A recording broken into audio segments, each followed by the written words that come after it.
आज इस वर्चुअल कार्यक्रम में मेरे साथ उपस्थित मेरे साथी और नॉर्थ ईस्ट मंत्रालय के इंचार्ज डॉक्टर जितेंद्र सिंह जी, मैं इतना जरूर कहूंगा कि कश्मीर से कन्याकुमारी और असम से लेकर गुजरात तक नॉर्थ ईस्ट को, नॉर्थ ईस्ट की कला संस्कृति को, नॉर्थ ईस्ट की खूबियों को और नॉर्थ ईस्ट के युवा बच्चों को जन जन तक पहुंचाने का काम डॉक्टर जितेंद्र सिंह ने करा है और मैं इसका साक्षी हूं। मेरे साथ उपस्थित श्री पेमा खांडू जी, सर्वानंद सोनवाल जी, श्रीमान बीरेन सिंह जी, कॉनराड संगमा जी, श्रीमान रियो जी, श्री प्रेम सिंह तमांग जी, युवा मुख्यमंत्री विप्लव कुमार देव जी, डॉक्टर इंद्रजीत सिंह, प्रोफेसर बिमल कुमार दत्ता जी, एयर मार्शल अंजुम कुमार गोगाई जी और श्रीमान चलाई जी, और इस वर्चुअल कार्यक्रम में उपस्थित सभी पूर्वोत्तर राज्यों के भाइयों और बहनों, आज डेस्टिनेशन नॉर्थ ईस्ट 2020 का एक शुरुआत विश्व पर्यटन दिवस पर होने जा रही है।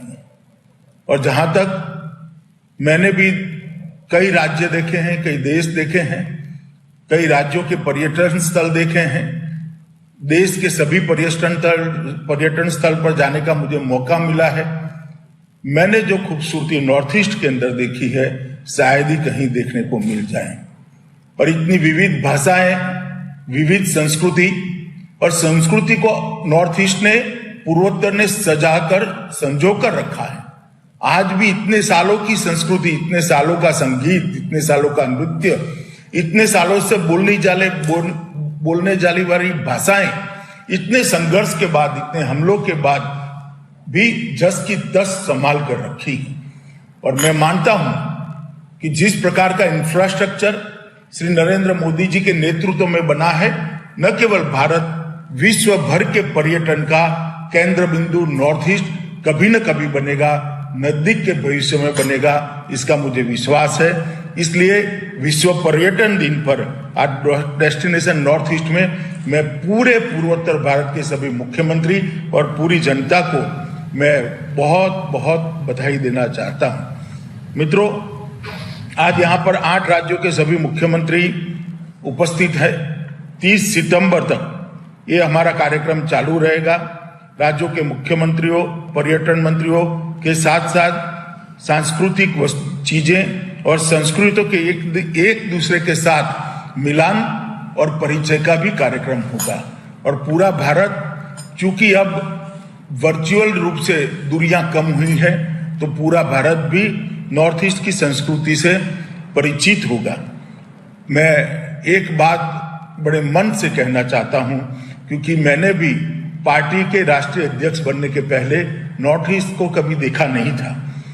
और आज एक भी राज्य ऐसा नहीं है जहां मैं कम से कम 7-8 दिन नहीं रहा हूं, रात्रि निवास नहीं किया है। मैंने नॉर्थ ईस्ट को डिटेल से देखा है। पूर्वोत्तर के बगैर भारत और भारत की संस्कृति दोनों अधूरे हैं।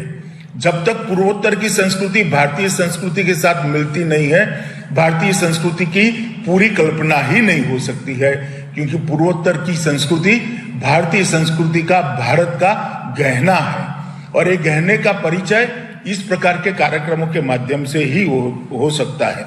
मित्रों, हिमालय की चोटियां, गारो खासी का पहाड़ी क्षेत्र, ब्रह्मपुत्र बराक की घाटियां, असम के मैदानी क्षेत्र, घने जंगल, तवांग, वालोंग, मोइरांग की वीरभूमि में बसा पूर्वोत्तर भारत और मिजोरम की अलग प्रकार की एक संस्कृति, ये भारत को संपूर्ण बनाती है। मनोहरी सुंदरता की भूमि, हरा परिदृश्य, नीला जल, सुखद शांति, अनंत विशालता, मंत्रमुग्ध करने वाली स्थानीय आबादी का एक अद्भुत मिश्रण का परिचय पूरी दुनिया को नॉर्थ ईस्ट कराता है। यहाँ प्रकृति का अछूता सौंदर्य है, जनजातीय संस्कृति और सभ्यता है, जीव जंतु, पेड़ पौधों के अलावे लोक संस्कृति कलाओं से भरपूर एक क्षेत्र विश्व भर के पर्यटन का केंद्र बनने के सभी गुण रखता है। और मैं मानता हूं कि इतनी सारी बोलियां, इतनी सारी भाषाएं शायद ही दुनिया के कभी किसी क्षेत्र के अंदर बोली जाती है। यहाँ का इतिहास समृद्ध है, यहाँ का इतिहास सम्मान और स्वतंत्रता का इतिहास है। हर राज्य ने अपनी पहचान के लिए, अपनी संस्कृति के लिए सालों तक संघर्ष किया है और इसको जस का तस इस सांस्कृतिक नदी प्रवाह को यहाँ तक पहुंचा है। सौंदर्य विशिष्ट प्रदेश, ऐतिहासिक सांस्कृतिक लोक धरोहर, ये टूरिज्म का बहुत महत्वपूर्ण गुणधर्म है जो हमारे यहाँ उपलब्ध है। मित्रों, डेस्टिनेशन नॉर्थ ईस्ट 2020 ये पूर्वी क्षेत्र के देश के अन्य भागों में जाने का एक मजबूत माध्यम बना है। चाहे वो बनारस गया, पूरे उत्तर प्रदेश और पूर्वांचल में बिहार तक एक आकर्षण का केंद्र बना। चंडीगढ़ गया तो भी पूरे पंजाब और हिमाचल प्रदेश के लिए आकर्षण का केंद्र बना। और जब दिल्ली के मैदानों में गए तब भी दिल्ली के माध्यम से समग्र देश के अंदर नॉर्थ ईस्ट का एक मैसेज गया था। मैं जितेंद्र सिंह जी को आग्रह करना चाहूंगा कि अगला समारोह निश्चित रूप से मेरी कॉन्स्टिट्यूएंसी गांधीनगर गुजरात में आप करने की कृपा करें।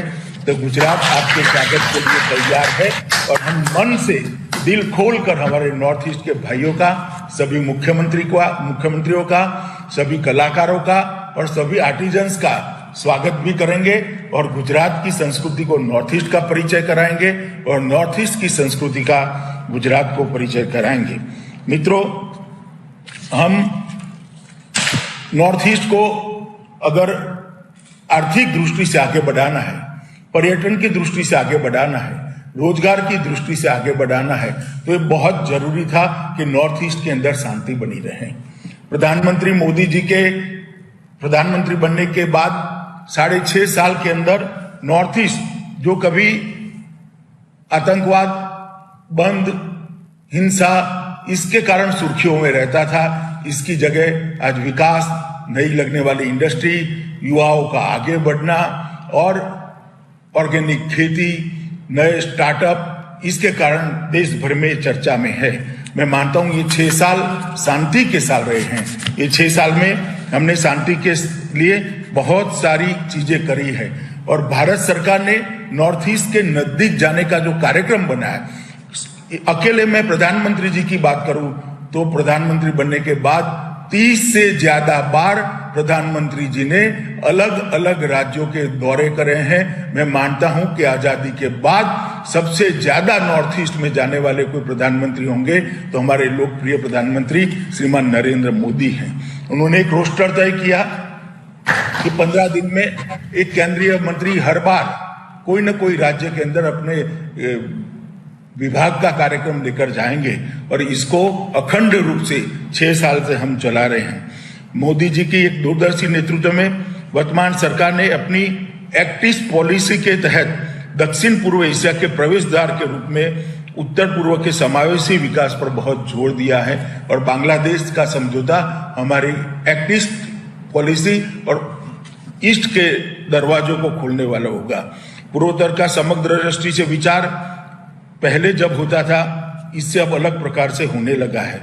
पूर्व में विकास की कल्पनाएं पहले दिल्ली की दृष्टि से की जाती थी, अब पूर्वोत्तर के भाइयों बहनों को पूछकर, वहां के मुख्यमंत्रियों को पूछकर, वहां स्थानीय इकाइयों के नेताओं को पूछकर उनकी विकास का खाका खींचा जाता है। ये बहुत महत्वपूर्ण है क्योंकि विकास से कुछ नहीं होता जब तक विकास के मायने वहां की जनता जो देती है उस मायने में विकास नहीं होता। आपके विकास की प्रायोरिटी आप ही तय करते हो और दिल्ली उसको फॉलो करता है। मैं बहुत बड़ी बात है, लंबे समय से चली आ रही बहुत सारी समस्या है, जैसे Bangladesh land boundary agreement, Manipur के ब्लॉकेड को समाप्त करना, ब्रू रियांग समझौता, बोडो समझौता, 8 उग्रवादी गुटों के लगभग 644 कैडर का और हजारों हथियारों का के साथ आत्मसमर्पण, ये बहुत बड़ी उपलब्धि नरेंद्र मोदी सरकार ने की है। वो तभी हो सकता है जब पूर्वोत्तर की समस्या को कोई समझेगा और उसका मन से निवारण करने का प्रयास करेगा। मोदी जी के नेतृत्व में शांति स्थापना के लिए बहुत सारे काम हुए। मैं आज देश के गृह मंत्री के नाते पूर्वोत्तर के सभी मुख्यमंत्रियों को और पूर्वोत्तर की जनता को कहना चाहता हूं, जो बचा कुचा है उसी को हम 2024 के पहले समाप्त कर देंगे। सबको साथ में रहकर पूर्वोत्तर के विकास के लिए हम आगे बढ़ेंगे। मित्रों, धन के बगैर विकास कभी हो नहीं सकता। पहले पूर्वोत्तर के लिए मत तो बनाए जाते थे, हेड बनाए जाते थे, मगर हेड के पीछे जो अंक होते थे, आंकड़े होते थे, वो बहुत कम होते थे। मैं आपको कुछ चीजें बताना चाहता हूं। 13वें वित्त आयोग जो कांग्रेस सरकार में रहा, उसके अपेक्षा 14वें वित्त आयोग ने पूर्वोत्तर के विकास में 251% की वृद्धि कर पूर्वोत्तर के विकास को गति देने का काम करा है।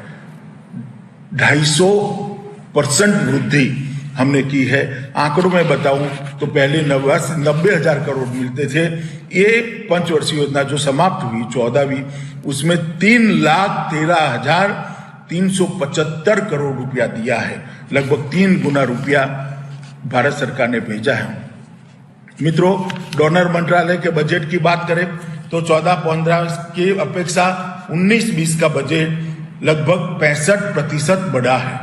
डोनर मंत्रालय का बजट जो है वो 14वें वित्त आयोग से अलग से है, और डोनर मंत्रालय ने भी छोटी छोटी चीजों को जो विकास के लिए खंड खंड जोड़ना जरूरी था, उसको जोड़ने का काम किया है। मित्रों, पिछले 5 वर्ष में एनईसी द्वारा लगभग 3519 करोड़ की लागत से 477 प्रकल्पों को मंजूरी दी गई है। इसमें ज्यादातर समाप्त हो गए हैं, और अब हमने निर्णय लिया है कि एनईसी के बजट का 33% पिछड़े जिले, पिछड़े गांव, पिछड़े क्षेत्र और ऐसे समुदाय कि जो विकास से आज भी अछूते रह गए, उनके विकास के लिए रिजर्व किया है। तो मुझे लगता है कि अब विकास का सर्वस्पर्शीय, सर्वसमावेशी स्वरूप हमारे सामने आएगा। लगभग 11,087 करोड़ रुपया की 848 परियोजनाएं हमने स्वीकृत करी है। 5500 करोड़ रुपए की 726 योजनाएं परिपूर्ण कर दी। बांग्लादेश के लिए अगलतरा ओखरा रेल लिंक, मिजोरम में 60 मेगावाट का जल विद्युत परियोजना, दुनिया के सबसे बड़े नदी द्वीप माजुली के असम का विकास, आइजोल में जलापूर्ति योजना, शिलोंग में सांस्कृतिक परिसर, मणिपुर में स्पोर्ट यूनिवर्सिटी, ईटानगर में सचिवालय का परिसर, आसाम में नलबाड़ी मेडिकल कॉलेज का निर्माण, खानीगढ़ डिब्रूगढ़ में बहुउद्देशीय खेल परिसर, दीमापुर में जादिमा तक 220 केबी ट्रांसमिशन लाइन का निर्माण, बेंगलुरु और दिल्ली में पूर्वोत्तर के छात्रों के लिए हॉस्टलों का निर्माण, एपीजे अब्दुल कलाम केंद्र की स्थापना शिलोंग के अंदर, गुवाहाटी के पास औद्योगिक बांस पार्क की योजना, लुंगलेई जिले मिजोरम में इजराइल के सहयोग से साइट्रस फूड पार्क की स्थापना। ये सारे इंस्टीट्यूशन कोई भी राज्य नहीं छूटा है। इससे एक न एक ऐसा प्रकल्प बना है जो राज्य की आर्थिक गतिविधियों को आगे बढ़ाने वाला है और समग्र राज्य के विकास को आगे बढ़ाने वाला है।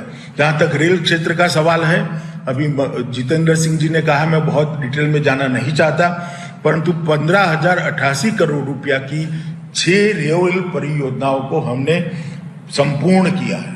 15,088 करोड़ रुपया, और ये भी वित्त आयोग के बजट के अलावे है।